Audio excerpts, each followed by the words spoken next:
Tere päevast! Kell on 12:07.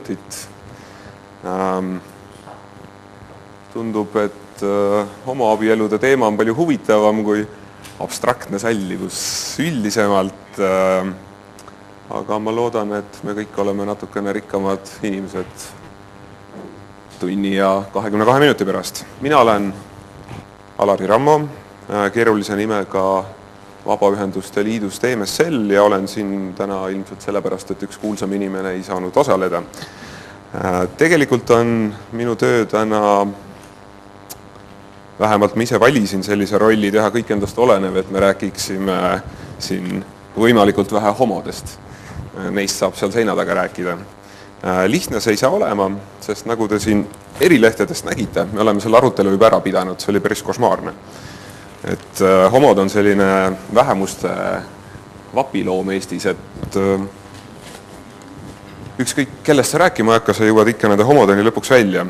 Aga veel enne, kui sõna saavad tänased arutelul osalejad enda tutvustamisega, siis paari sõnaga, miks selline seltskond ja teema, kes ei ole seda lehte lugenud ega ei ole jälginud ühte vahvat sügisest arutelu Facebookis, kus üks vähemuse esindaja, ma arvan, et ta võib vähemuseks nimetada, ta on naine ja ta on spordiajakirjanik Eestis, kindlasti vähemus, postitas oma Facebooki seinale teate, et tema eemaldas oma sõbralistist kõik rassistid, homofoobid, võõravihkajad ja siis käis nädal aega hirmus andmine, millest meilt siin osalesid Siim ja Janar.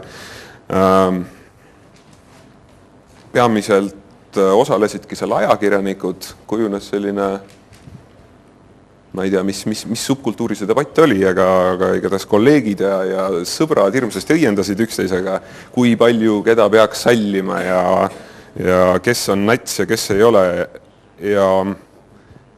Ja ma ise pärast kõige selle läbilugemist, mida oli umbes 40 lehekülge, 50,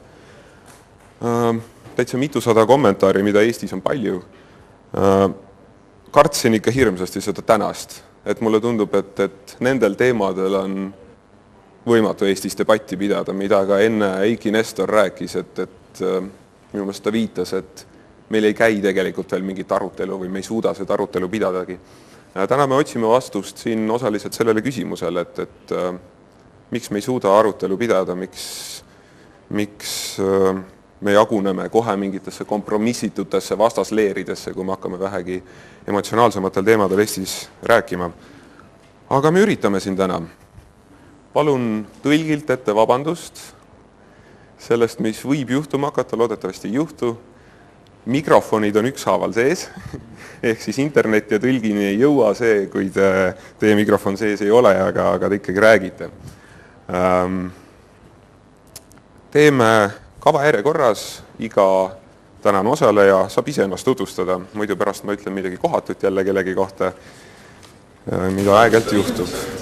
Meil ei käi tegelikult kuni 10 minutit, iga üks natuke räägib, mis ta südamel mõttel, kes ta on, siis me natukene jaurame siin omavahel, siis saate teie osaleda ja siis saame süüa. Aitäh tulemast ja palun Siim Nestor.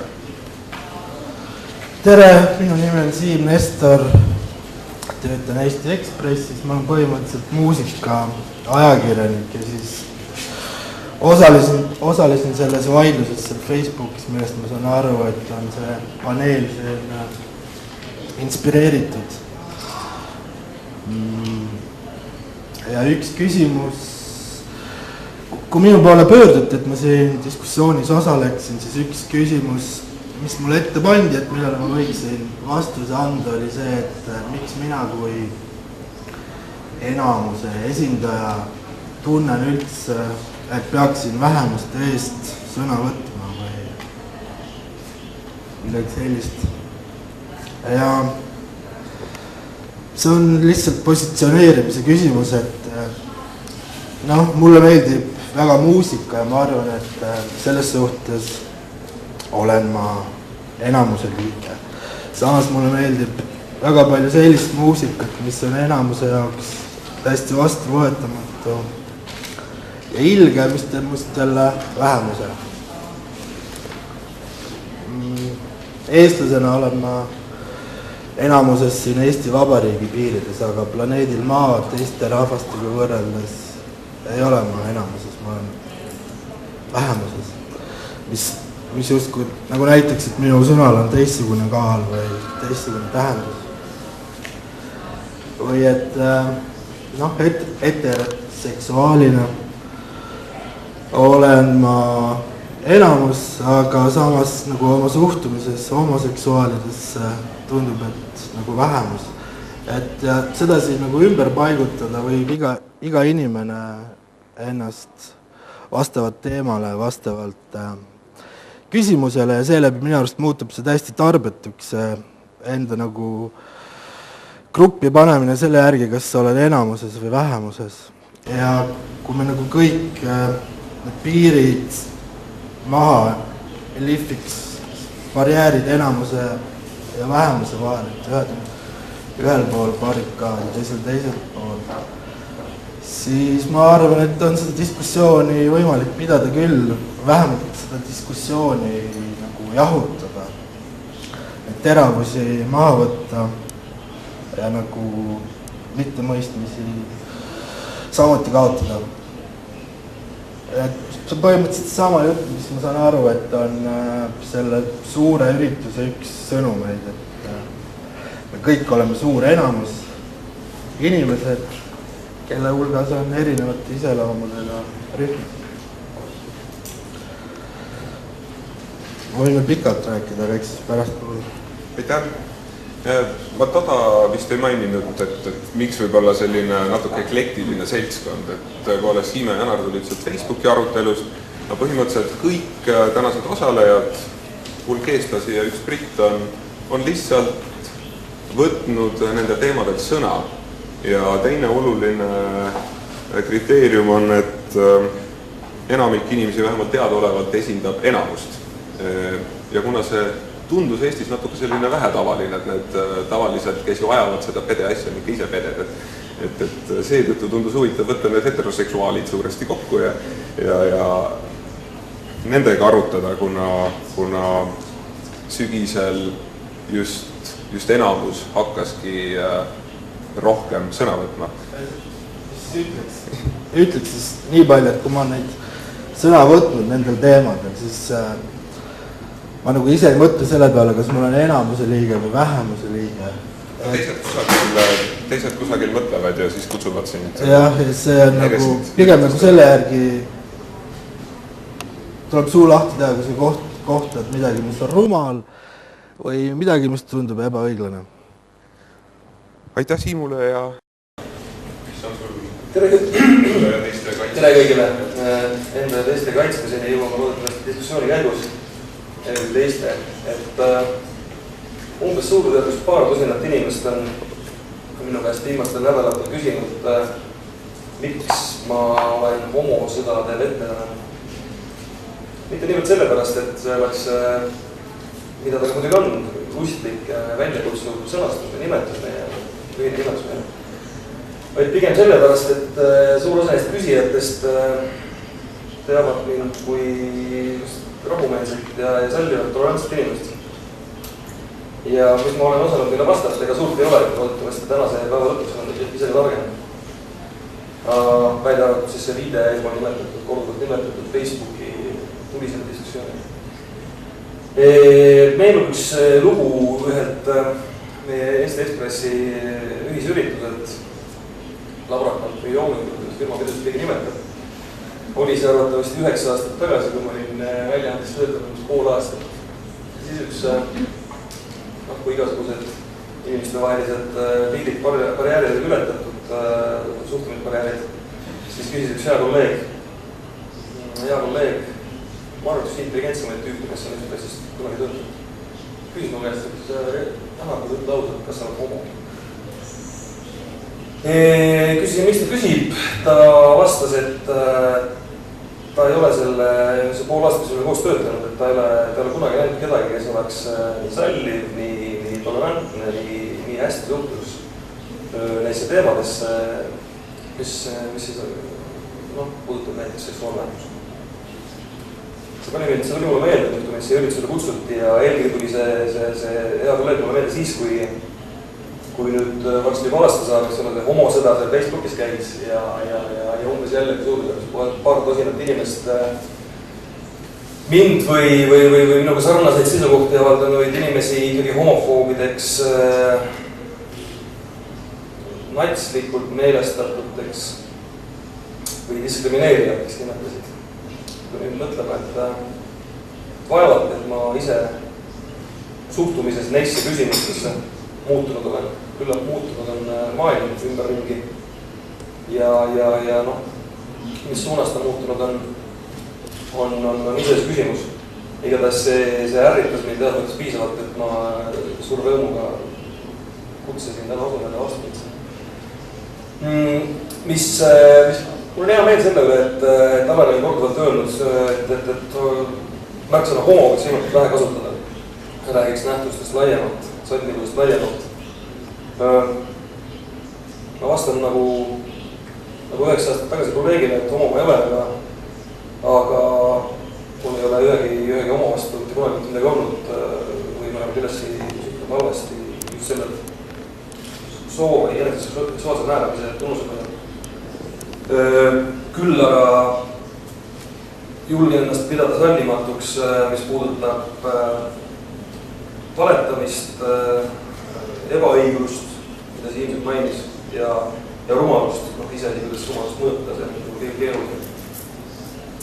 Ja see oli, nii nagu Siim ütles, ka mina sekkusin toona aeg süvari algatud diskussiooni just sellepärast, et kumas sealt ebaõiglust, kumas valesid ja neid valesid loodetakse täna jätkuvalt agressiivses vormis arvukal hulgal. Viimane näide, mida kõik siin liibetinist teavad, tuleb nädalagusest Tartust, kus siis ühe mustanahalise tudengi head mõtted linnast lahkumise ajendiks toodi väikega korduv vägivald, mis lähemal uurimisel osutus mingil põhjusel avalikku ruumi lastud räigeks valeks. Ja mis põhjusel see vale autor, kui ma eksi, oli see üliõpilaste liit või nimeks on, selle vale avaliku ruumi saatis, mis peagi üle maailma jõuduseks on jällegi küsimus. Ja küsimus on palju, et miks jätkuvalt nimetatakse natsideks, diskrimineerijateks.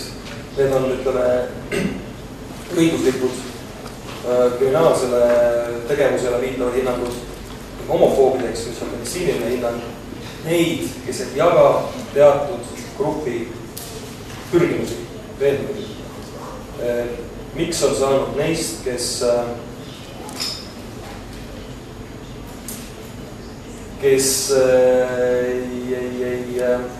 ei lepi ühe paljudest vähemustest grupi nõudmistega kurjategijad või meditsiinilist abi vajavad inimesed. Kui veel mõni aastakümne tagasi suhtuti just nendesse samadesse homoseksuaalidesse kui kas siis kurjategijatesse või kunagi Eesti kriminaalkoodeksis, Eesti NSV kriminaalkoodeksis niisugune norm sees või siis kui meditsiinilist abi vajavad inimesesse. Loodetavasti diskussiooni lõpuks on targemad, et ma rohkem nii-öelda tutvustamise voorud aega raiskaks. Aitäh, Janar, ja järgmisena Liisa Pakosta. Tere kõikidele. Ma ilmselt olen siin põhjusel, mis ulatub tagasi 2009. aastasse. Nimelt Justiitsministeeriumis töötab Andra Oll, kes kirjutas doktoritööd teemal siis partnerlussuhete erinevatest vormistamise või legaliseerimise võimalustest. Ja selle käigus koostas ta väikese kokkuvõtte erinevatest variantidest, mis teed Eesti võiks minna. Päris hea ülevaades Justiitsministeeriumi kodulehel lugeda ja saatis selle laiali siis ka kõikidele erakondadele seisukoha andmiseks. Mulle teadaolevalt ja parandagu keegi, kellel on teistsugused andmed, oli üks ainuke erakond, kes sellele kirjale vastas. mis oli siis Isamaa Respublika Liit. Ja meil oli selle teemal väike arutelu. Me rõhutasime seda, et see on konservatiivse maailmavaate põhi ja tuum on selles, et riik ei tohi sekkuda inimeste vabadesse valikutesse, inimeste inimõigused peavad olema igal juhul tagatud ja kui kuskilt me leiame midagi, mis inimeste inimõigusi rikub, siis me oleme valmis seda kohe parandama, kuna inimõigused on meie jaoks niivõrd tohutult tähtsad. Aga kui me vaatame neid variante, mida siis Andra Olm pakkus seal välja, siis me sõnastasime selgelt oma seisukoha, et me ei pea vajalikuks abielu registreerimist samasoolistele paaridele, kuna abielu registreerimine iseenesest ei ole inimõigus. Ja me näeme probleeme laste õiguste kaitsel, mis tahes peremudelites. Eesti seadusandlus peaks selle teemaga meie arvates tegelema. Justiitsministeeriumi haldusalas see on. Ja see puudutab siis väga erinevaid peremudeleid, et lapse seisukohalt ja laste õiguste seisukohalt ei ole vahet, kas tema vanemad või täiskasvanud inimesed, kellega ta koos elab, kas need on näiteks ema ja vanaema või ennast samasooliseks partnerluseks pidav paar, näiteks kahest naisterahvast. Et kõikide nende mudelite puhul sõltumata sellest, ma veel kord rõhutan, kas see täiskasvanute ring on siis samasooline armastuse tõttu, partnerluse mõttes või ükskõik missugusel muul põhjusel, meie arust tuleks selle teemaga edasi teha. Seal me selgelt näeme, et on probleeme ja sellega tuleks edasi minna. Ja kirja kõige pikem lõik oli siis sellest, et me pakume igakülgselt abi Justiitsministeeriumile siis selle laste õiguste teemaga edasi minemisel ja sinna paika see asi jäigi. Siis saabus aasta 2010 ehk tervet aasta hiljem ja suvisel hapupurgi hooajal leidis üks meediaväljaanne, ma enam ei mäleta milline, need kirjavastused või see kirjavastuse ülesse. Või lihtsalt kellelgi tuli meelde küsida vist Justiitsministeeriumile, kuidas need vastused olid ja siis öeldi, et vot meile niisugune vastus tuli. See vist saadetub vist 100 institutsioonile ja siis kõikidele Eesti erakondadele see kiri. Ja selle peale ma kordasin selle kirja sisu, et me peame inimõiguse äärmiselt oluliseks. Me oleme läbi vaadanud Eesti seadusandluse ja kui keegi leiab seal punkte, mis inimõigusi rikub, me oleme kohe valmis seda parandama. Ja jätkuvalt me soovime nende laste õiguste teemadega edasi minna, üht-teist aga vahepeal pisut tehtud. Mitte kui kaugeltki piisavalt. Ja nüüd ma olen siis täna siin nagu homosõdade veteran. Mis ma olen selle 2 aasta jooksul õppinud? Ma olen õppinud seda sama, mida Janar tegelikult väga täpselt väljendades juba ütles, et piisab öelda seda lauset, et Euroopa Inimkohtu hinnangul abielu sõlmimine iseenesest ei ole inimõigus, mida me ilmtingimata peaksime tagama. Ma ise ei ole kunagi abielus olnud. Ma ei ole kordagi täheldanud, et see oleks kuidagi pidi minu inimõigusi kuskilt otsast rikkunud.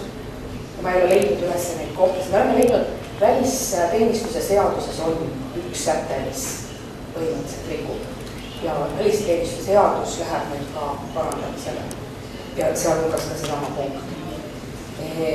Ja selle tulemuseks on olnud see, et mind on sõimatud homofoobiks ja veel igasugusteks muudeks asjadeks, mida ma kindlasti ei ole. Ma ka julgeks peada ennast tolerantseks inimeseks. Isegi selles Postimehe valimismasinas märkisin ma põhimõtteliselt ei ole mitte midagi vastu ükskõik missuguse partnerluse legaliseerimisele, aga selle küsimuse tähtsus on väga väike ja meil on terve rida väga palju olulisemaid asju, kus tõesti inimesed kannatavad ja ka nende õigusi rikutakse, eriti siis laste osas, millega me peaksime tegelema ja väike riik, meie jõudus on lihtsalt piiratud, et me kindlasti jõuame ka mitte 3. ja 4. astmeni kunagi, aga praegu katsuks esimeses järjekorras kaitsta neid inimesi, kes seda kaitset kõige rohkem vajavad. Ja mis mul sinna lisada on, et eelmisel aastal, kui toimus samal ajal samasugune konverents, siis osalesin ma seal jälle ja ütlesin, et kui keegi leiab mõne koha meie seadustes, mis inimõigusi rikub, palun olge nii kenad, saatke see, parandame ära. Faktilise tõdemusena peame tunnistama, et ühtegi vahepeal aasta jooksul ilmnenud ei ole. Aitäh, Liisa, ja nüüd räägib meile Imbi Paju, miks see jutt oli kõik mõttetu, mis sa rääkisid, mis seadustes on ja ei ole. No kõigepealt ma räägin, et miks ma olen siin ja miks mind huvitab see teema, inimõiguste teema, kuidas on kaitstud või kuidas suhtutakse Eestis homoseksuaalidesse. Minu jaoks see on inimõiguste teema. Ja sellega viimase 6-5 aasta jooksul ma olen aktiivselt liikunud ümber maailma oma töödega, mis käsitleb Nõukogude repressioone, totalitarismi, seda nii oma dokumentaalfilmide kui raamatutega. Ja viimaste aastate jooksul või viimase paari aasta jooksul olen esinenud mitu korda Berliinis ja uurinud, kuidas, tähendab eelmisel aastal, mis mind tohutult vapustas, kui ma enne seda käisin holokausti muuseumist, ma läksin nüüd Gestapo muuseumisse, mis kannab nime terrori topograafia. Ja sealt vaatas mulle vastu see suhtumine, kuidas suhtuti Natsi-Saksamaal homoseksuaalidesse ja kuidas see suhtumine alguse sai. See niisugune natsismist, võõravihast, ksenofoobiast. Ja seal olid suured pildid koonduslaagritest, kuhu olid koondatud 10 000 homoseksuaalseid mehi, pead paljaks aetud ja oli fotosid, materjale, kus räägiti katsetest nendega, kuidas muuta neid heteroseksuaalseteks.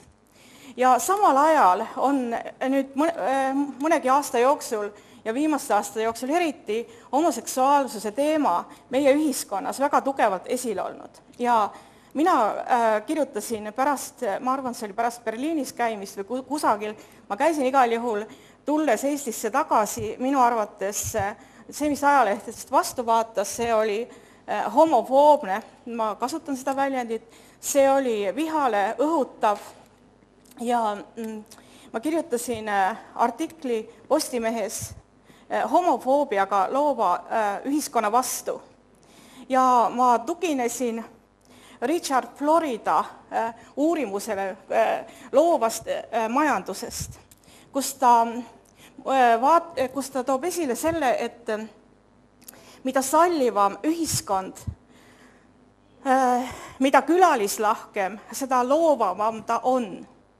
Ja ta toob nüüd, et kuidas siis mõõta seda külalislahkust ja loovust ja ta toob erinevaid näiteid ja siis see kõige tähtsam mõõdupuu on, kuidas suhtutakse homoseksuaalidesse.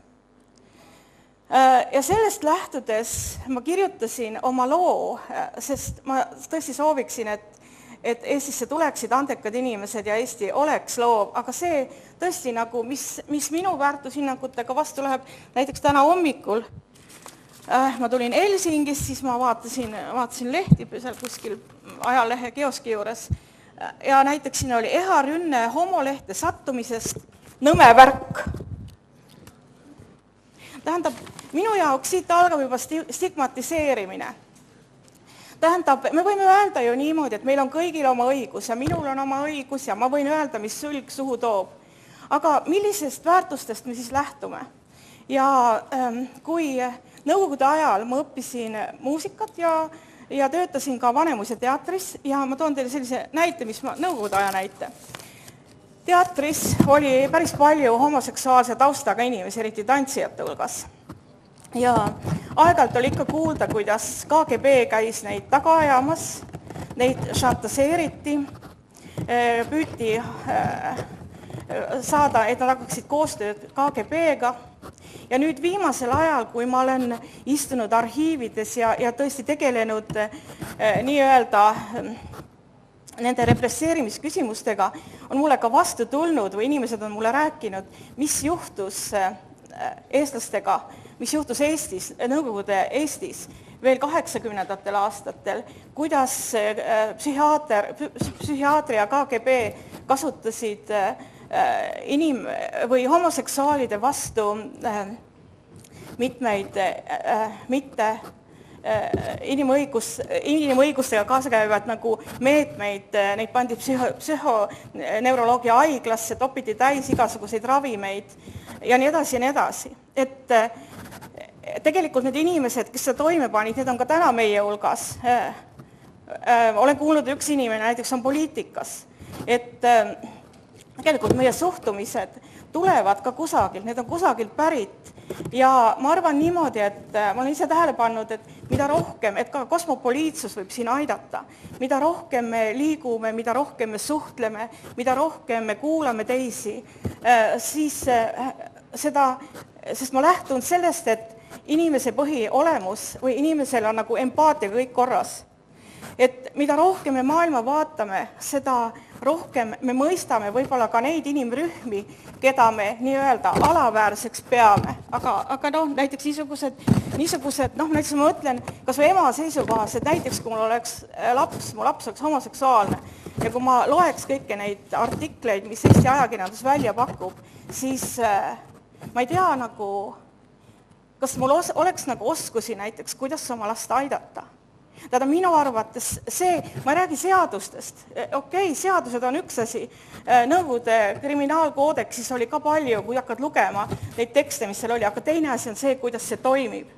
Ja minu arvates, ja ka ajakirjandusel on vastutus, et ei ole niimoodi, et nagu ajakirjandus võib teiste inimeste kohta öelda, mis pähe tuleb või sülg suhu toob, nagu Eestis teinekord on.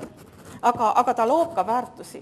Ja nüüd me oleme, ja millistest väärtustest me lähtume, ja ma leian nii, et kui me oleme liitunud Euroopa Liiduga ja siis on Euroopa Liidu põhiseaduses paragrahv 1 ja 2 on toodud ära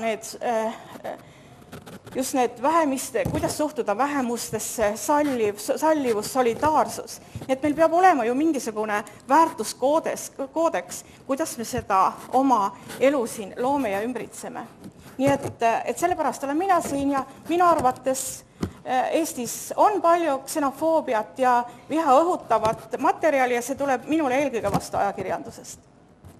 Nii, kõik, aitäh.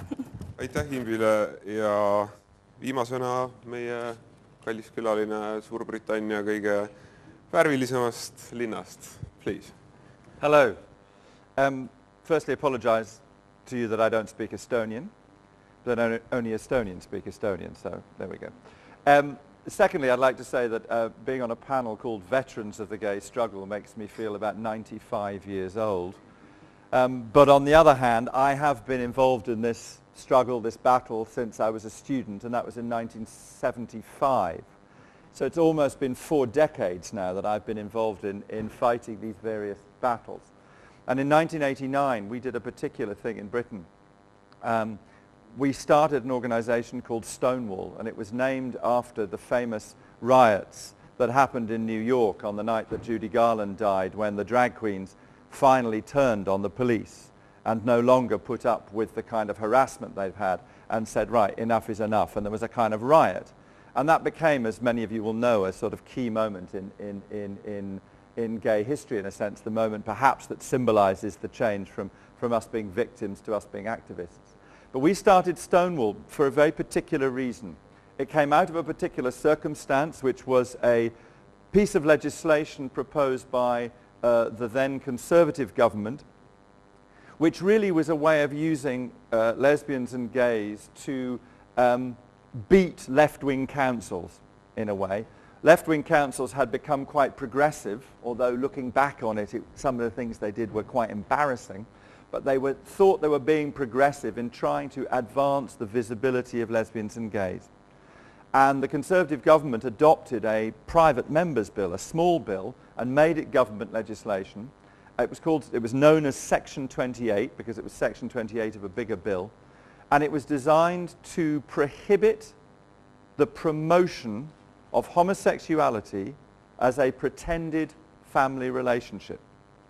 That was the concept behind it. The idea was, it was essentially about trying to prohibit people who were saying that lesbians and gays were, if you like, normal, average families. Our response, I think, was interesting. It was instinctive, and I think it was much stronger than we had expected. But our response was to take that on as a freedom of speech issue. We made it a question not of lesbian and gay life or lifestyle or issues. We made it a question about freedom of speech within the whole country. We made it a question of national values and, if you like, part of the national narrative. So the campaign that we ran involved actors and musicians and writers and talkers and activists, and we talked about how if you took this legislation to its conclusion, you would ban the study of gay authors and gay musicians and gay writers and lesbian writers. And we did shows, for instance, where all the material in the shows that was performed by the actors and the musicians was material that was written and conceived by lesbians and gays. And in fact, do you know there's a very famous English playwright called Alan Bennett, who's got a very waspish sense of humour. And at that point, he was, I mean, he's always been gay, but he wasn't actually out as gay. And I wrote to him and asked him if one of our famous actresses could do a monologue of his material. And I said the program was explicitly going to be material that was written by gay and lesbian people. So I wrote to Alan and said, would you be happy with that? Because this will be a public declaration for you. And he wrote back and he said, well, I'm often asked the question whether I'm gay or not, and I always make the same reply. He said, I like a bit of both, but I've never had enough of either. Anyway, we did shows like that. My point, the first point I want to make is that we made this a question of values. We made it a question of the society's values. So when we started Stonewall, although it was a lobby on behalf of lesbian and gay people and run by lesbian and gay people, the key thing was it was an equality lobby. It was about equality across the country. So when we took on, for instance, the age of consent, and I was in hundreds and hundreds of television studios arguing with right-wing people and all sorts of people about the age of consent, which then was 21 for gays, nothing for lesbians because they were ignored because, of course, you don't exist, and 16 for heterosexuals. So our argument was not to lower the age of consent, it was to equalize the age of consent. And I sat in studios and people kept on saying to me, don't you think the age of consent should be 18? Don't you think the age of consent should be 21, 34, 75, 12, whatever? And I always said, that's not the argument. The argument is about equal treatment under the law. The reason I make these points is that I think that the debate has to be, in any country, has to be about the values of the country. So it's not really about whether, as a straight person or as a gay person, you do or don't accept the particular legitimacy of lesbian and gay lifestyles. That's not the issue. There are people who are lesbian and gay who are good parents, and there are people who are lesbian and gay who are atrocious parents. There are heterosexuals who are great parents and bad parents. I personally don't condemn heterosexuality because I see that there's child abuse. I don't say, oh, therefore, all heterosexuals are bad parents. I don't make that judgment. I make judgments based on values and behavior. So what you have to do is start a national conversation which recognizes that there are particular values in your national narrative and particular values in the history, both in your case, much more recent history, of trying to become a country now that has a sense of its own identity outside foreign domination, that you have to find ways of establishing this argument, not as an argument about lesbians and gays, but as an argument about national values. And forgive me, it's an extraordinary statement to say, in my view, that the state, and you said the state shouldn't interfere in the choices of individuals. That seems to me to be an extraordinary statement. The state interferes in the choices of individuals perfectly rightly and correctly when, for instance, they do criminal acts, even when we speed. And the reason we do it is because if you drive too fast, you kill people. If you take drugs, if you deal drugs, you kill people. So we do intervene, and we say the state has a perfectly legitimate role in intervening in people's individual choices. Why is it important sometimes to specify lesbians and gays? Because the second key thing about this whole debate is that lesbians and gays have to be visible. You don't know if you're lesbian and gay. You know, I remember as a student once walking down the street, and I used to have a badge. Do you remember? You probably don't. I'm old enough to remember the time when if you weren't wearing a badge, you didn't have an opinion. You know, you had to wear a badge, T-shirt, you know, fight the fight. And I had a badge on, and it said, "How dare you presume that I am heterosexual?" So it was a kind of rhetorical badge, right? And I was walking down the street, and people were staring at it, and I was getting kind of hostile stares. And I reached to take it off, and on the other side of the street, I saw a black friend of mine walking in the opposite direction, and I realized I could take the badge off, he couldn't take the badge off. So I kept the badge on. We have to find ways of being visible, and that's why sometimes the state has to say, yes, there's heterosexual marriage, but we, the state, are going to make an explicit comment about lesbian and gay marriage, because if we don't do that, it will simply be invisible. And then those people will not have the state of grace, if you want to think of it in that way, of marriage. Now, you can do it in lots of ways. My own view in Britain was that we were right to go for civil partnership and then marriage, because we have a very powerful voice from the church. We have a very powerful voice from the bishops who are in our legislative assembly. God knows why. Well, God probably does know why. I don't know why. But they're in the legislative assembly. So we would have had to fight the church to get marriage. So we made the decision that actually we were going to go for civil partnership because we wanted to guarantee rights for people. So you do have to sometimes be explicit in order to guarantee rights, because the arguments that really won people round in Britain were stories about a couple, and one of them fell down the stairs and suffered very serious brain damage, and his partner looked after him for the 8 remaining years of his life when this guy was effectively in a coma. And he finally died. And because the house was in his name, and they hadn't got access to marriage or civil partnership, that house had to be sold. He had to sell his family home because the parents and his partner threw him out of the house. And he was only able to get his own belongings out of that house that had been their joint home for years and years and years. Those stories really make sense to people. When you can't get a pension entitlement, when you can't get a holiday entitlement, when you can't get the kind of privileges and rights that heterosexual people in couples take for granted, people understand that's not fair. And that's not about being lesbian or gay, it's about not being treated equally under the law and not being treated fairly. And that's why the state sometimes has to intervene and be explicit, in my view. So I guess the 2 things that I really want to say is, one is you have to find a way of making this part of the Estonian national conversation. What is it that makes Estonia realise that it wants to embrace the range of its population? Is it because people will leave and weaken your economy? Is it because if you have a company that has real diversity in it, and that company recognises that diversity, it's a stronger, better, more profitable and more productive company? All the research suggests that's the case.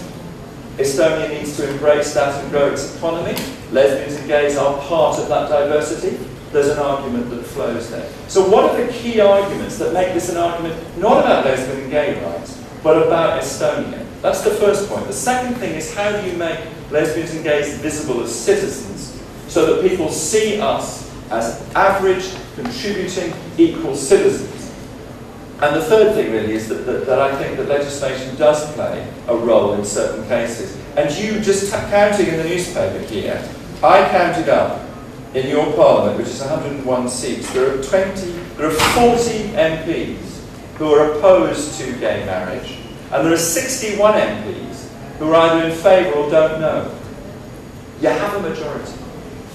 You have a really good base from which to work. And I think the reason that Stonewall in Britain was so successful was that we managed to make it about a principle that spoke to the society's values. We managed to research what we were doing, so we knew about bullying, discrimination at work. We knew about the armed forces, we knew about that stuff, and we were able to help MPs with good, solid research.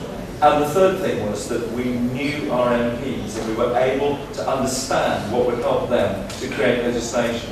And just in conclusion to say that we've got a long way to go. We've done most of the legislative work in the UK, but we have some way to go in social attitudes, as all countries do. But I was standing on a station about 4 or 5 months ago on a Monday morning, coming back from a weekend, and there were 3 women in the cafe, 3 working class women who ran the cafe, chatting to each other about a wedding they'd been to on the Saturday. And they were talking about the clothes and the drink and the food and the fights and the arguments and all the stuff that happens at weddings. And it took me about 3 minutes to realise that they were talking about the civil partnership ceremony of one of their sons. And I realised at that point, we had managed to put that into the regular flow of people's lives. And so now, in a sense, it's become normalised. And that is why we will be able, I think, to win the battle about marriage in the UK. Thank you very much, sir.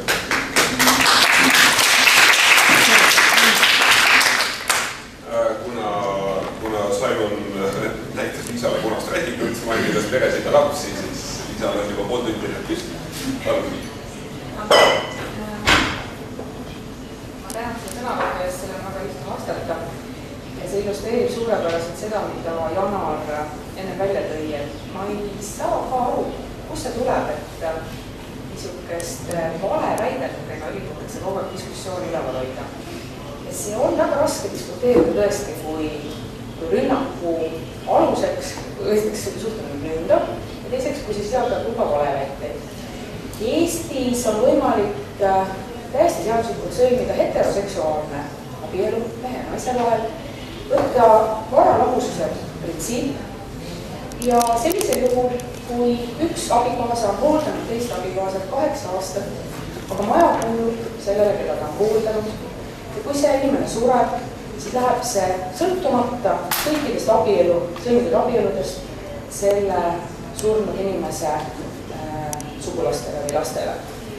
Meie seadusandlus on üles ehitatud pisut teistmoodi kui Suurbritannia oma. Meil on võimalik sõltumata soolisest sättumusest saada lapsi.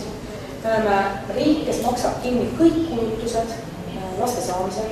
Meil ei ole mitte mingisuguseid takistusi, ka kunstliku viljastamisel, meil ei ole mitte mingisuguseid takistusi laste adopteerimisel, mis tahes peremudeli ülesehitamisel, mis tahes majandusliku kindlustatusega ja mis tahes pärandivormidega.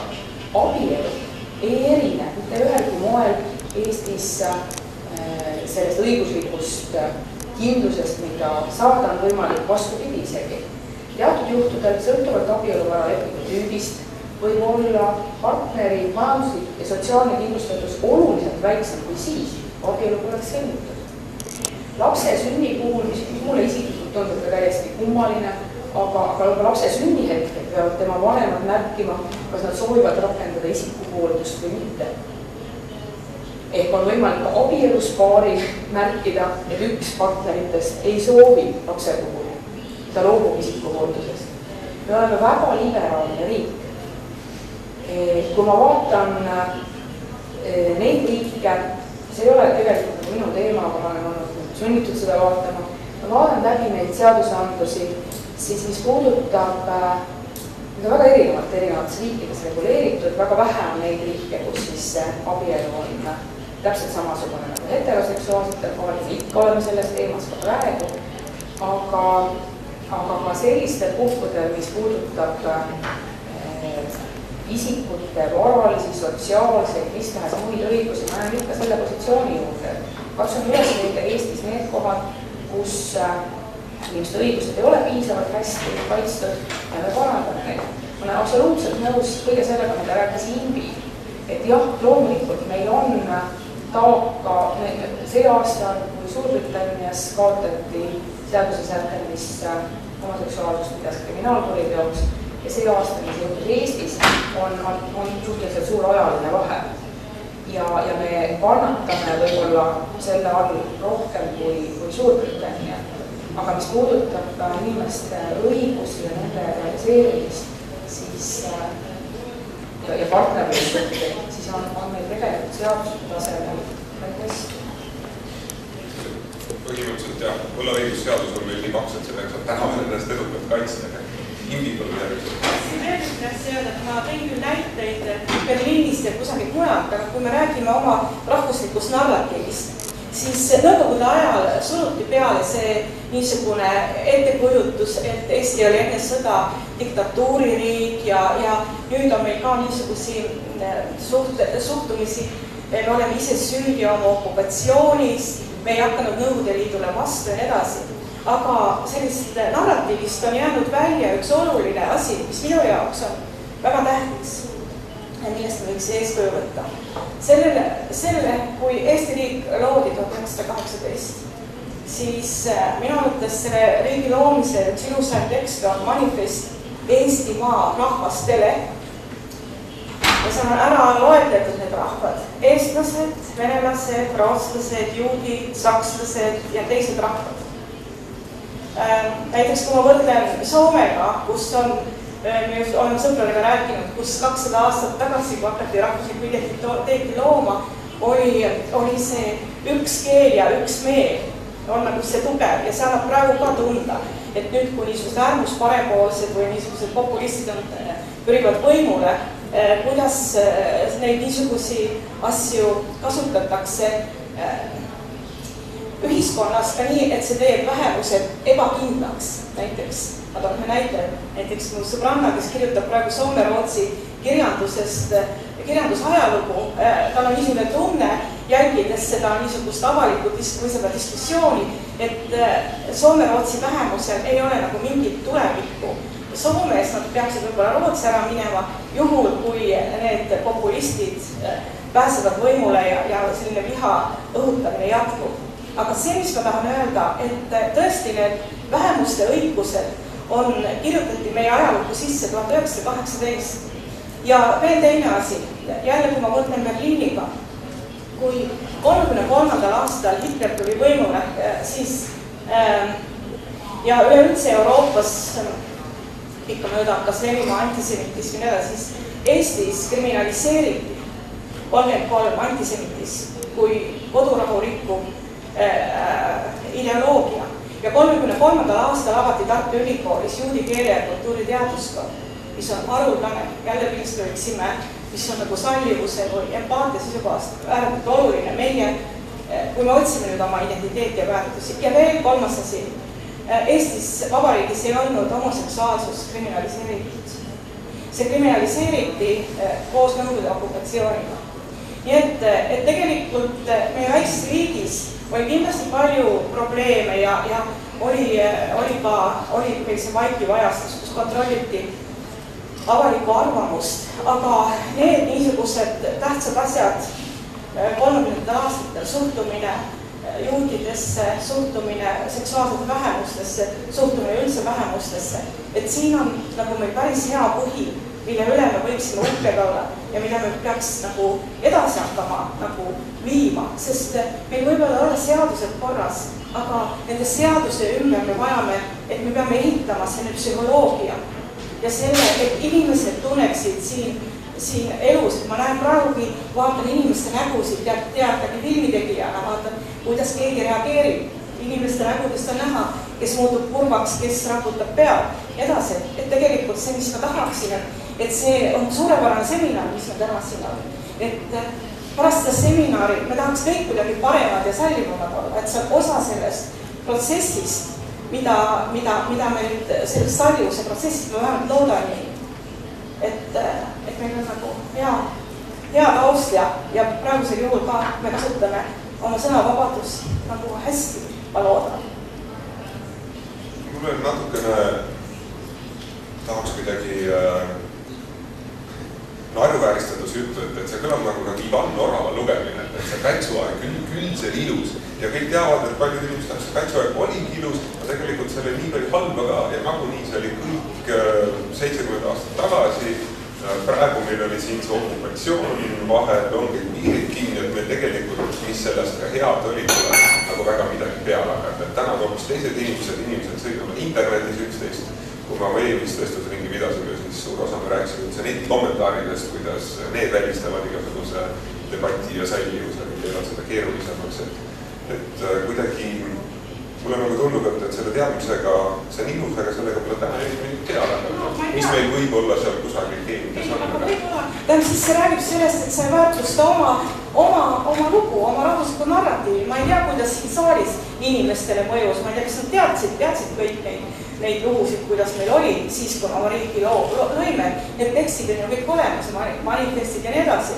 Et näiteks, kui mina avastasin, istudes arhiivides, rääkides inimestega, et nii oli, siis see minu jaoks oli küll avastus, mida ma meelsasti tahan jagada, lootes, et me võtame seal kuskilt kinni nagu nendest teadmistest ja viime oma elu kuidagi paremini edasi.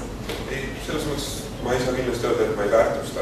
Mida alguses mainiti see Justiitsministeeriumi analüüs mitteabielulise kooselu, mis ta nimi on, see on väga äge lugemine, mingi 100 lehekülge kõigest.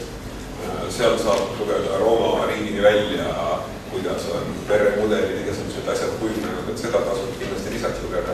Kas sinul on veel alles jutt? Sest sallivust üldiselt tahtsin rääkida, et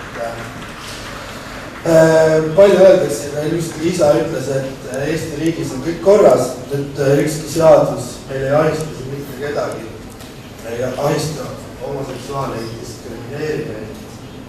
Aga ma tahaks nagu osutada sellele, et suurem osa ajast meie olemine, meie elamine, meie argipäev, see ei ole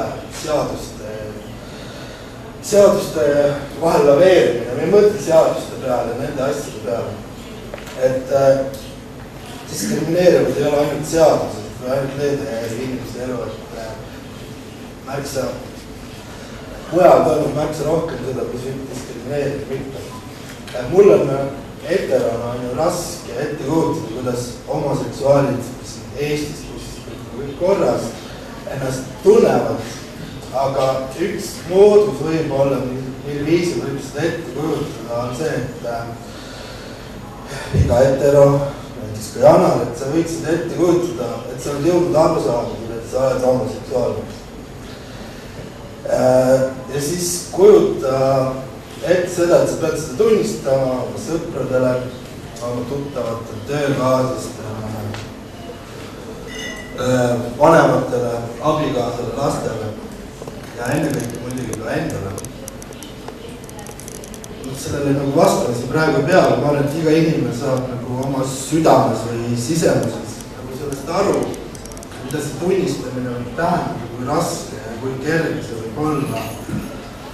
Ja et kui tundub mingisugune takistus või tõrge sees olevat, siis võib ikkagi ma arvan küsida, et kui kerge või lihtne see homoseksuaalset elu siin Eestis on, et kui sallituna sa ennast tunned. Teiseks, siin selles diskussioonis on põhimõtteliselt 3 gruppi inimesi. Ühed on siis sallijad, need inimeste kallistajad, keda nagu iseloomustama ei pea, siis on sallimatu. See on selline kummituslik grupp, et tegelikult sinna ei kuulu mitte kedagi.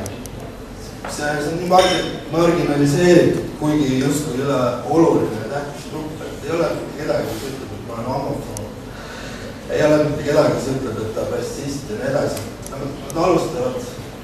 Ja see on 3. grupp, kellele ma oska nime anda. Mõni andekam inimene võiks nime anda. Nemad on need, kes alustavadki oma juttu sellega, et ma ei ole homofoob, aga ma ei ole rassist, aga ja nii edasi. Ja siis neid iseloomustab veel see, et nende peamiseks oponendiks on just sallijad. Nad on sallijad nii-öelda diktatuuri vastu, sallivuse diktatuuri vastu, poliitilise korrektsuse diktatuuri vastu. Te ei näe neid eriti nagu sõna võtmas sallimatuse vastu, vaid just pigem nagu sallijate vastu. et see on nagu nende kõige suurem oponent, nende kõige suurem vastane. Ja siis nad võtlevad ka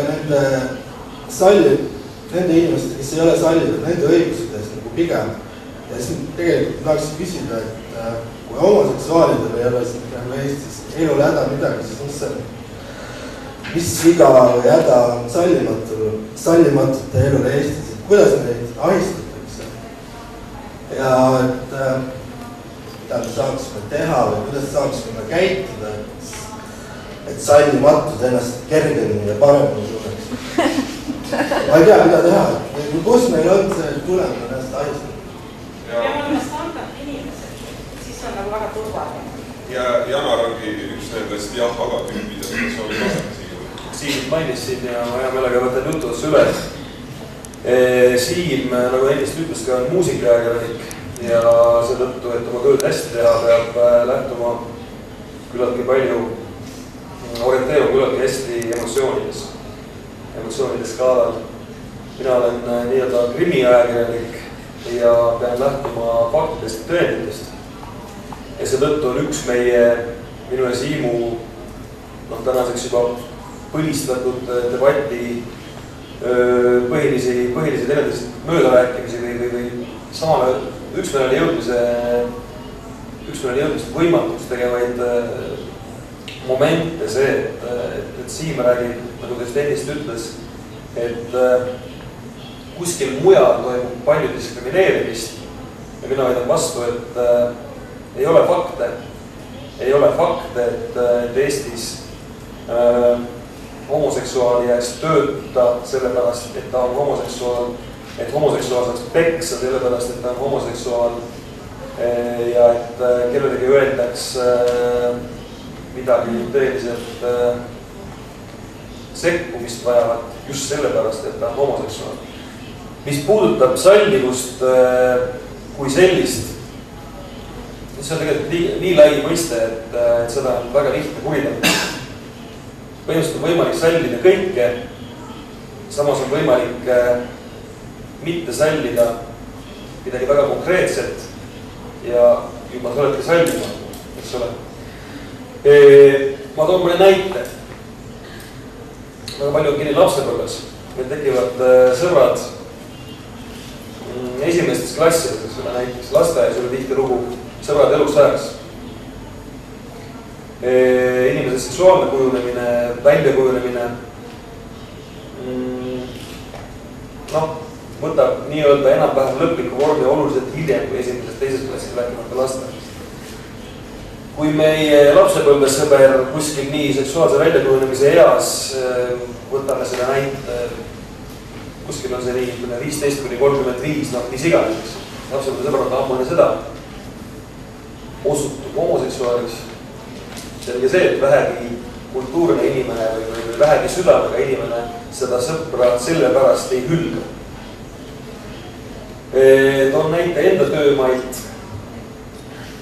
Selge on see, et samamoodi ei hülga suure südamega inimene oma head sõpra ka siis, kui ta on jäänud vahele kiiruse ületamisega. Ta ei hülga oma head sõpra, kui see on osutub mingisuguse sotsiaalse väljakujunemise lõppstaadiumis kelmiks, narkodiileriks. Kuskil siiski see piir on, eks ole. Mõrvari või naisepeks ja võib-olla tema sõbrad hülgavad. Selge on see, et mingisugune sallivuse mõõde seda, kelle sõbrad hülgavad, kellesse esialgu hästi suhtunud inimesed halvasti hakkavad suhtuma mingist hetkest. Kuskil on see nii-öelda see murdepunkt, kuskil on see inimese sallivuse mõõde. On olemas Eesti nii-öelda kunsti või kultuuri ajaloost teada näide, kus populaarsesse telemängufilmi võeti märgatavasse rolli üks narkodiiler, kelle kohta pool Tallinna teab, et ta on narkodiiler. Sõbrad, kes selle filmi tegid, tema sõbrad võtsid selle filmi mängima ja pärast, kui see välja tuli, siis tehti nägu, et oi, me ei teadnud, et ta narkodiiler. Ta lihtsalt oli see filmi sobiva näol. Et niisugune nalja tegemine, niisugune vigurdamine käib, eks ole, aga kõik on lõppude lõpuks kinni mitte selles, et tegemist ongi narkotiiriga, vaid selles, et tegemist on filmitegijate sõbraga, kes andestavad talle kõik. Suhtumine homoseksuaalidesse loomulikult on kinni neist samades asjades. Keegi ei hakka suhtuma halvasti homoseksuaali lihtsalt sellepärast, et inimene on niisugune, nagu on.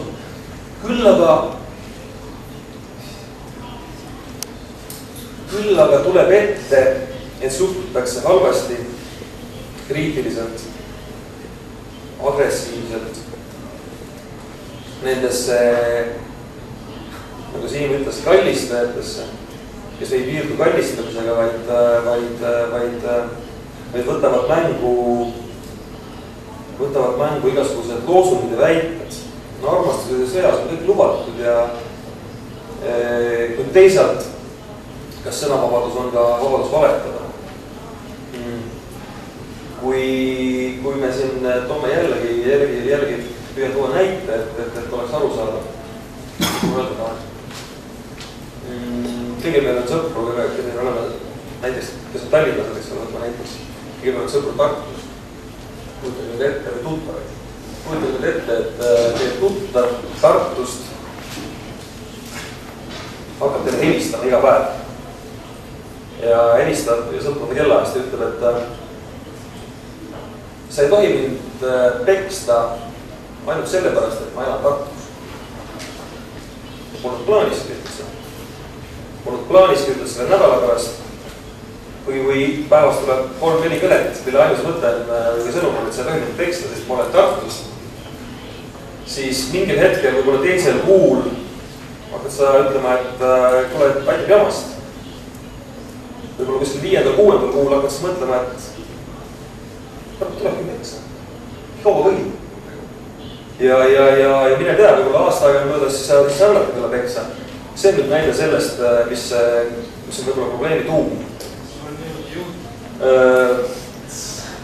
Probleemi tuum on see, et homoseksuaalid elavad Eestis hästi.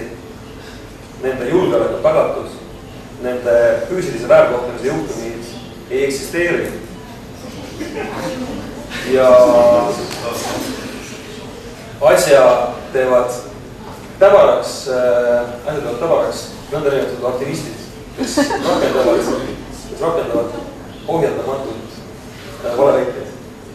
See on see murekoht. See on see, mis tuleb ühiskonda viha ja agressiivsus. Palun ainult kuulda. Ma su lause teise poolega olin ilmselt nõus, aga kogu eelnev jutt jälle näitab seda minu jaoks lihtsalt seda debatitaset, et hakkaks rääkima, kindlasti kui homodest räägid, kui sa räägid moslemitest, venelastest, naistest, juudidest, siis kohe on kõik need vägistajad, naisepeksjad, mingid seakeppijad ja kõik igasugused huvitavad subkultuurid ühes reas, et lihtsalt tahtsin tähelepanu juhtida selle peale. Aga Simon, you want to tag themselves? Ma ütlen ühe lause, et Eestis on minu arust üks hoiak, et homoseksuaalsus on vaba valik. Mida see ei ole? Minu arvates see on... See on oluline kommentaar minu arvates selle loo juures. Aga palun see. See ei ole tõesti. No, I mean, look, let's be very clear. Anybody gay in the room who decided it was a choice? Everybody gay in the room, did you know you were gay when you look back on it from the very time you were born? It's not a choice. It's a given. Sexuality has a range, and some people are gay, some people are bisexual, some people are straight, and there's a range of people, and you know it, and that's your sexuality from the day you're born. And all the research indicates that. It's a sort of fatuous argument, it seems to me, to go further down that. One thing is to say that I wasn't, and obviously more important things for the MP than the debate, so she's on the old BlackBerry now. I wasn't commenting on the state of Estonian law with my story about two guys, one of whom died. I was merely making the point that that was a case where our law was so bad, that was one of the arguments that helped to change it. And my point is a general one, which is it's those issues of fairness. I think we all accept that. I think what's interesting about this debate is it's not so much about whether or not people are tolerant or not tolerant, your three categories. I think that's very interesting. It's what's the response of both the state and of individuals to making people's lives better. Because the difficult thing is that what gay people really want to do is to be invisible. You just want to get on with your life. You just want to be able to live, love, work, have children, not have children, cook, not cook, read, not read. You want to just live. But the difficulty is that in the period of transition, you have to make different rules to some extent. You have to draw attention to the things. So this notion that somehow it's the activists that create the problem seems to me to misunderstand the situation. In order to discover whether or not there are gay people being beaten up for being gay, you have to find some method of recording that. Now, the way the police in Moscow get paid, for instance, is that the less crime they report, the better they get paid. That is not an incentive to report crime. One of the things that we realised about 15 years ago, 13 years ago in Britain, was that if you're going to acknowledge and find out about the state of crime, you have to incentivise the police to record it.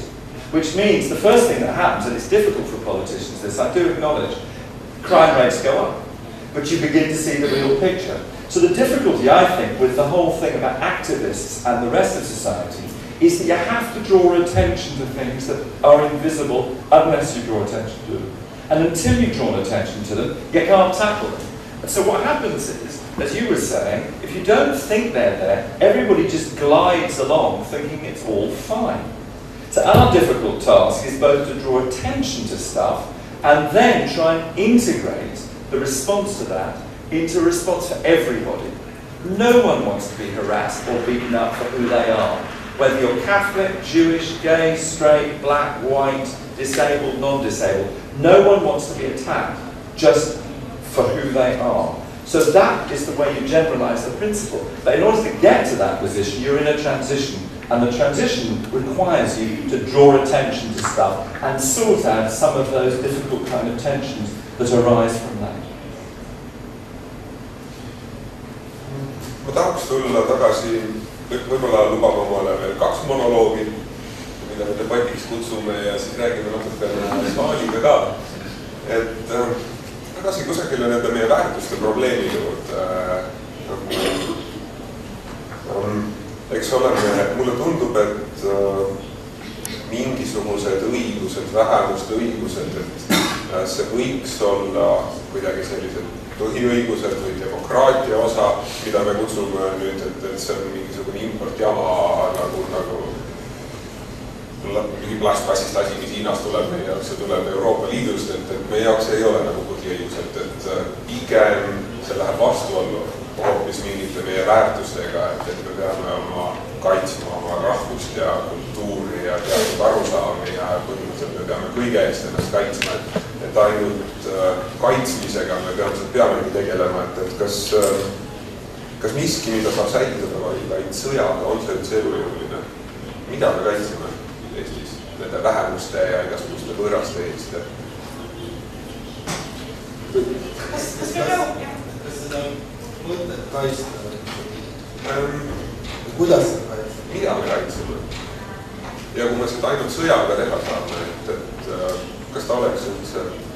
Ma ei saa aru sellest, mida me kaitseme. Keegi tahab rääkida. No ma võin rääkida, kas ma püüan sul küsima, ma saan aru su küsimusest, ma püüan seda ümber sõnastada. Kas sa tahtsid küsida seda, et kas me ei tee seadustes muudatusi sellepärast, et me kardame, et kui me teaksime seadustes muudatusi, siis satuks mingi asi kuskil ohtu? Ei, ma ei räägi seadustest, ma räägin sellest, mida me kutsume või mida Imbi kutsub meie väärtusteks. Mida me väärtustame. Kui üks ütleb, et me väärtustame vabadusi ja solidaarsust, siis teine ütleb, ei, me väärtustame seda, et me oleme eestlased sellisena, nagu me kuulsime või... Ma ei oska isegi sõnastada, et nimeks on need võõrad, aga midagi need inimesed ju kaitsevad, kui nad näiteks kaitsevad teatud peremudelit või seda, et me jääks ikka valgeks rahvaks. Me kaitse seda, et me jääksime valgeks rahvaks. Me kaitseme seda, et on inimõigus olla mis tahes nahavärvist, mis tahes seksuaalse sättumusega, mis tahes soost. Me kaitseme õigust muuta soovi korral oma sugu. Me kaitseme õigust, et inimesel on õigus lapsi kasvatada mis tahes peremudeli korral. Me kaitseme, mul praegu kõik järjest meelde, mis tahes usutunnistusega võid sa elada teostada ennast vabalt ja täiesti piiramatult. Me kaitseme kõiki neid õigusi. Mida, ma ei saa su küsimust aru. Yeah, but the question is, how do you do that when people are invisible or people are suffering particular kinds of discrimination?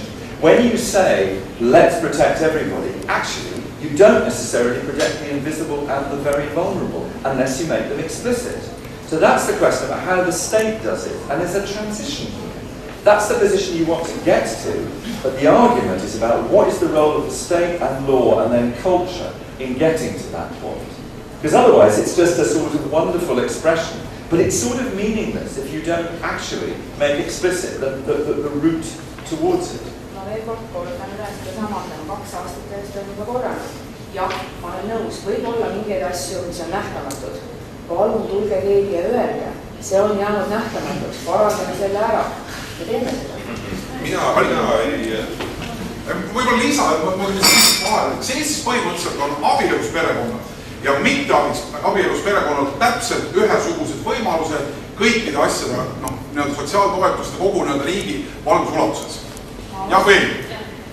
On teatud eelistusi lastega seotud küsimustes ja neid tuleb parandada absoluutselt seda ma kogu aeg kordan.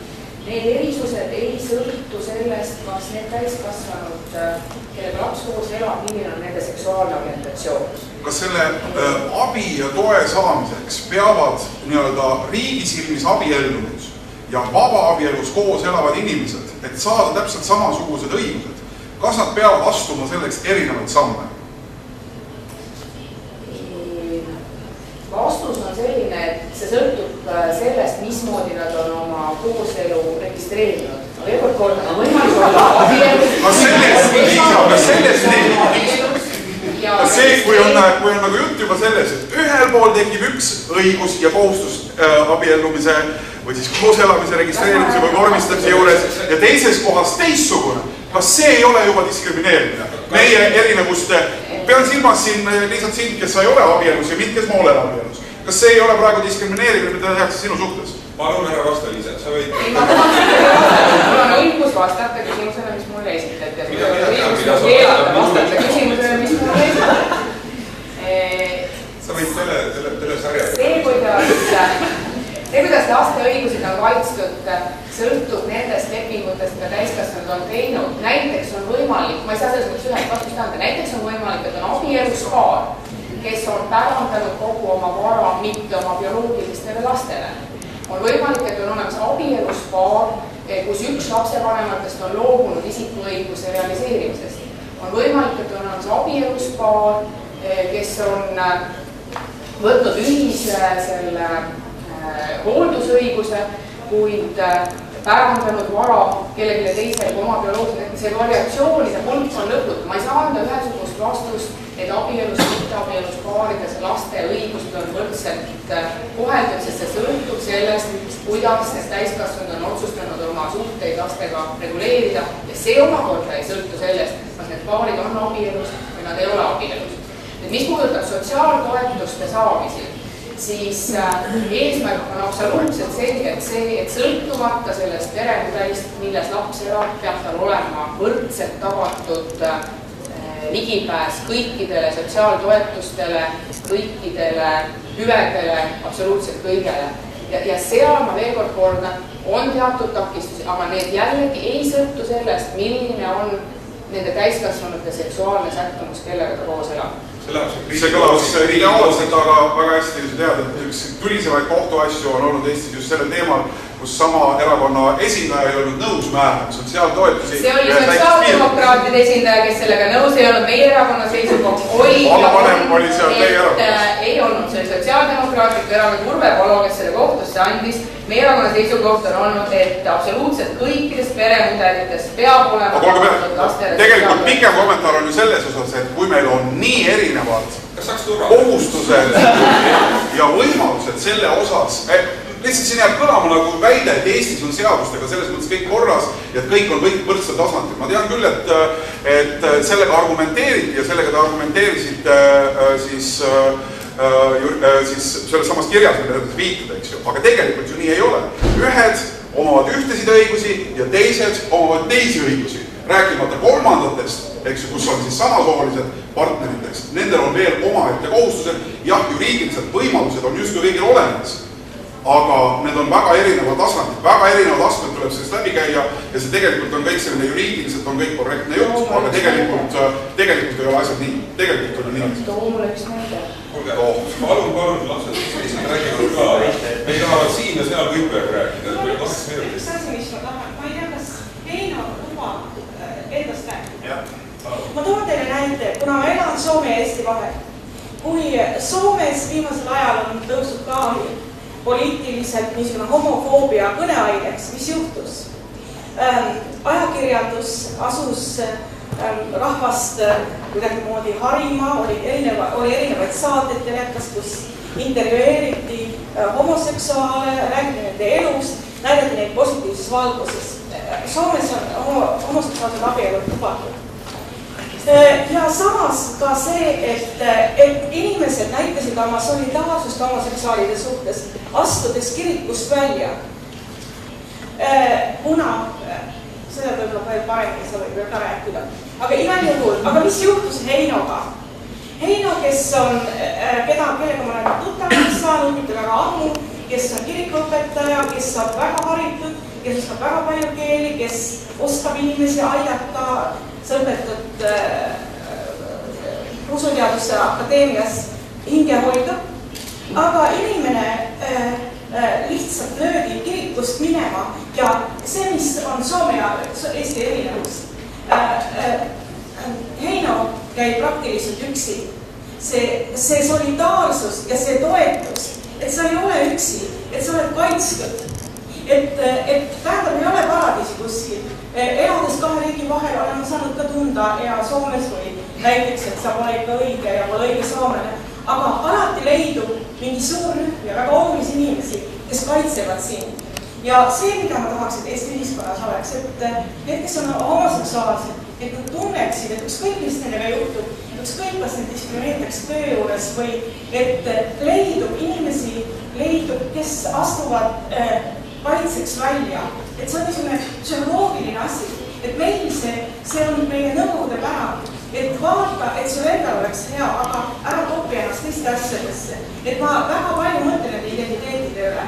Ja minu arvates, kui ma rääkisin homofoobiaga loova ühiskonna vastu, Heino oskused, kõik, mida ta võiks Eesti ühiskonnale pakkuda, on tegelikult praegusel hetkel pärsitud. Ja inimene ei pea nagu minema haigus,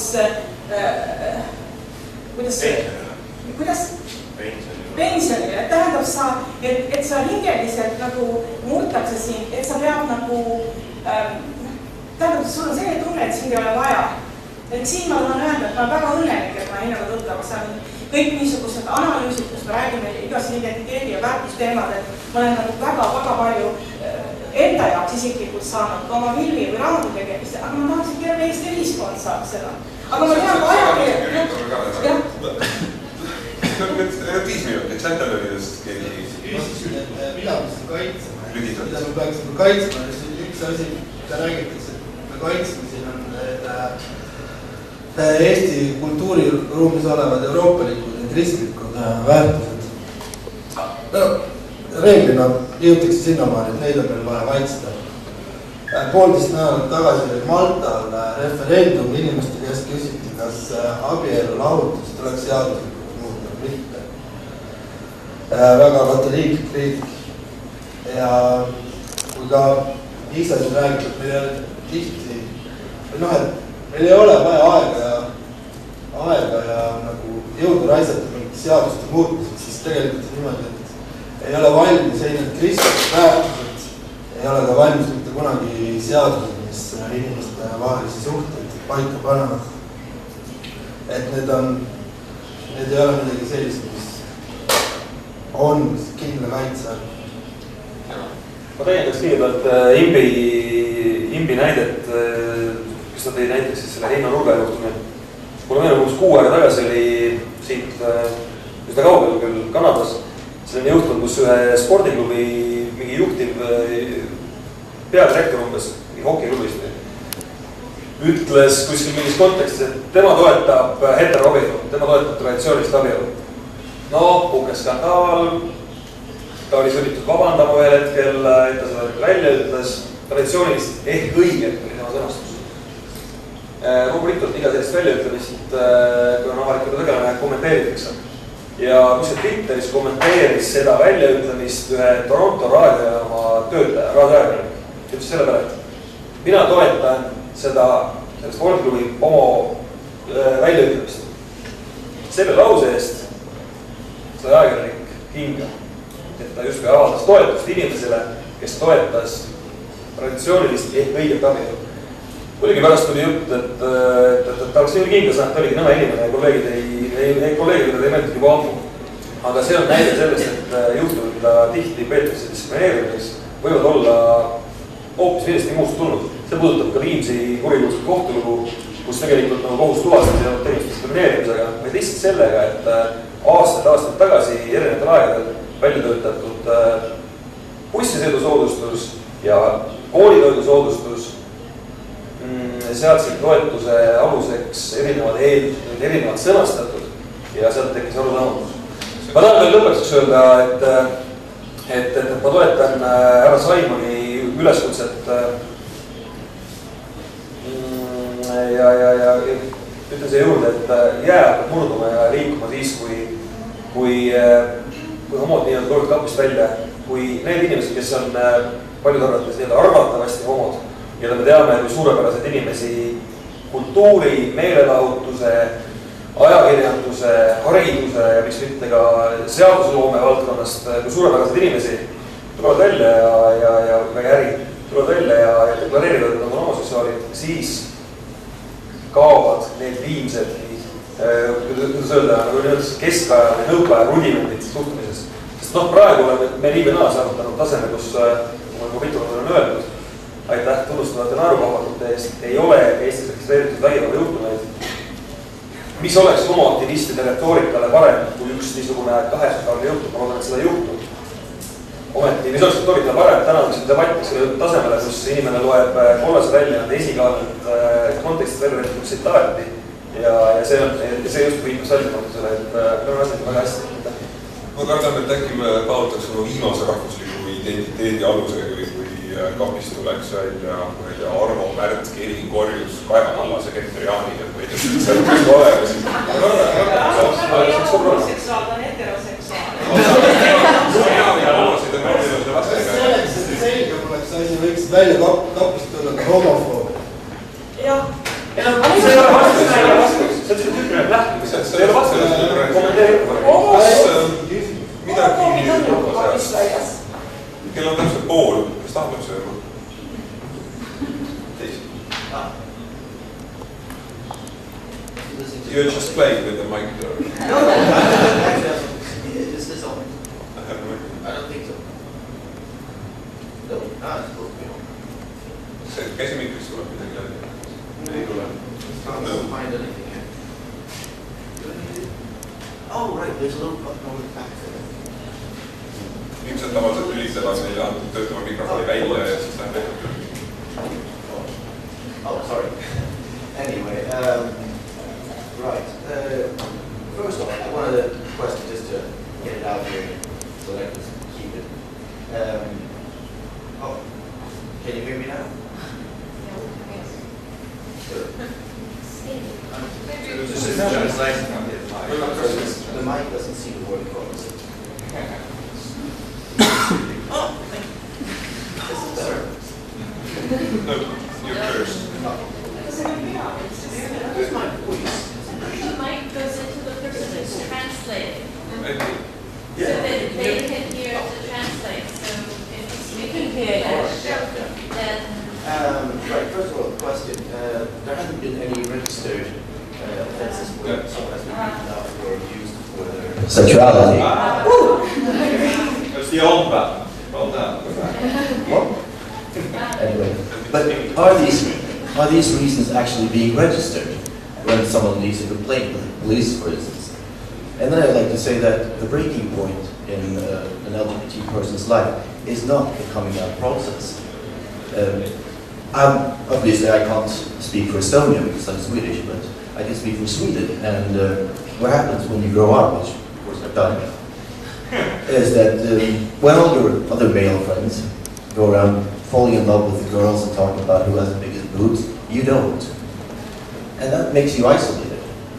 And that means that you don't make as many friends as everyone else. And even though you correct that later in life, I can probably say that you can ask any LGBT person anywhere, and they will know that you will lose friends, whether they're good friends or not. I lost my best friend from, I think, those we've known each other for over 10 years when I came out, and we were 25 years old, both adults, had good jobs, everything, but he just stopped calling me after that. So you really don't have that social security that other people have as an LGBT person. You don't have the network of friends. You can't really maintain that because you either have a secret that keeps you apart from everyone else, or you have an official secret that keeps you apart from everyone else. Thank you. Meil on nüüd see nädal aeg on otsas, mina ei saanud ühtegi küsimust esitada, mida tahtsin, aga ma arvan, et me saime sellise täitsa selgub, et väga head karikatuurid on kõik esinejad valitud, et igaüks esindab mingit üsna sellist välja joonistuvat tüüpi Eestis, kus siis vaade välismaalt, kus nendest asjadest räägiti 60-ndatel, millest meie täna ei suudagi veel rääkida. Ma peaks siis taksalt kokku tõmbama, aga kes tunneb, et tal on midagi kohutavalt olulist öelda? Ma Einost rääkisin, et ta saab ise ka sõna. Parandan nüüd fakti peale. Ma tõesti tahaks ainult mõningaid fakte parandada. See, mis ma siit kuulsin, eks ole, meil on kõigile võrdse olukorra tagavad seadused, ei ole lihtsalt tõsi. Kui üks paneelisina võib siin valida, kas tema registreerib oma abielu või ei registreeri seda, siis minul näiteks seda võimalust ei olnud. Ka siis, kui ma ei oleks Eesti kodanik, aga mul oleks Tallinnas töökoht ja sooviksin abielluda näiteks Hispaanias rootslasega, ma ei saaks seda teha, sest tuleb Eesti riik ei anna kellelegi abielu takistamatuse tõendid tänapäevani.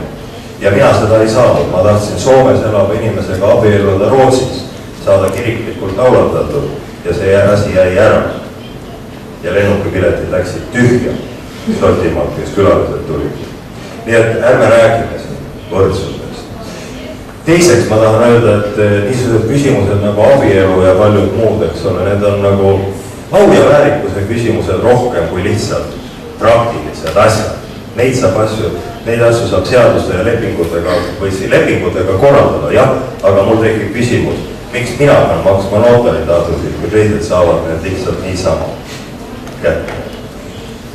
Kui ma tahan kõiki neid lepinguid teha ja see on terve pakett, mis tuleb lepinguid teha, mis abielu või tsiviilpartnerlust aseb. Ma juhin jälle tähelepanu, et isa Heino on vales ruumis ja isakaase teema. Jaa, ei, ma räägin siit edasi, et see on au ja väärikuse küsimus.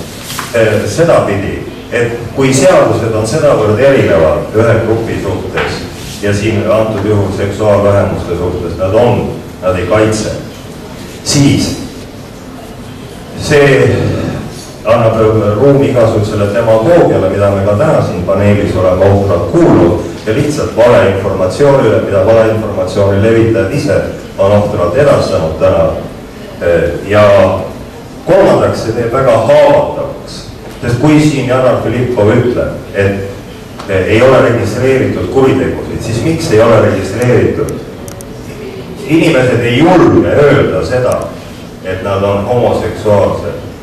Nad ka siis, kui kuritegu ei ole otseselt suunatud nende vastu, aga nad olid kusagil oma partneriga koos ja neid varastati midagi ära, nad ei lähe seda raporteerima, sest siis tuleks välja, kes nad on ja millist elu nad elavad. Ja olgu öeldud, et ülemaailmne statistika näitab ka seda, et tänu ohvri häbitundele paljalt sellepärast, et ta langes kuriteo ohvriks, näiteks 80% vägistamise juhtudest ei jõua kunagi politseisse kohtust rääkimata. Ma lõpetan siinkohal.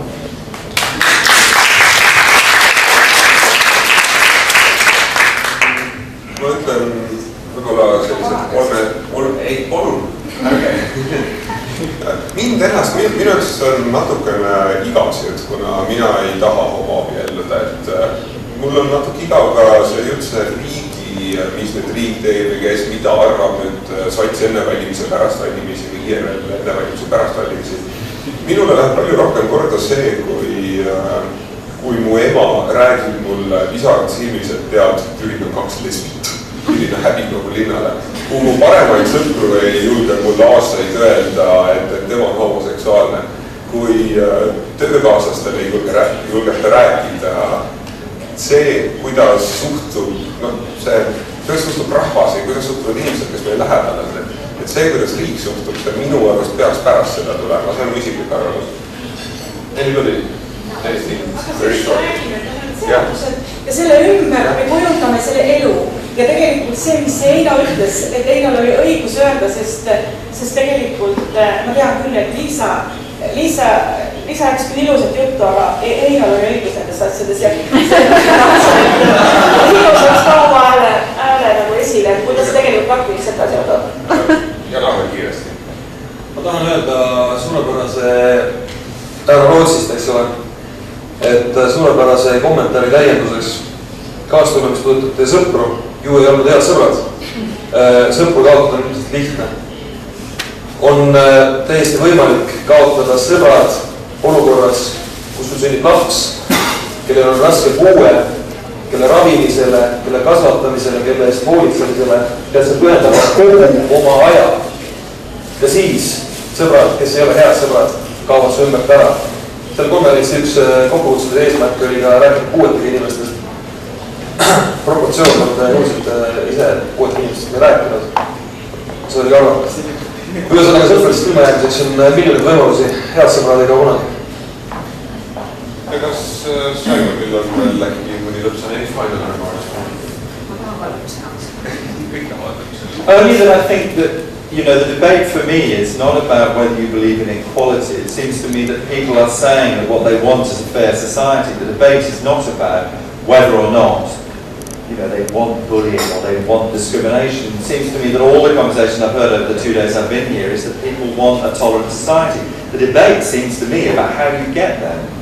The debate seems to me to be about what's the role of the legislature and what's the role of the police and what's the role of civil society in doing all that.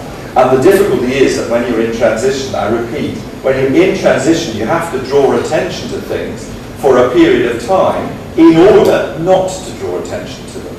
And that transition is difficult. And actually, when it comes to friends, I mean, I agree, I think friends, I don't think friends become friends and stay friends unless they stop being friends. Friends just change the whole time. When you're young, you think, I remember when I was 5, I thought I'd be friends with Jamie Younger forever.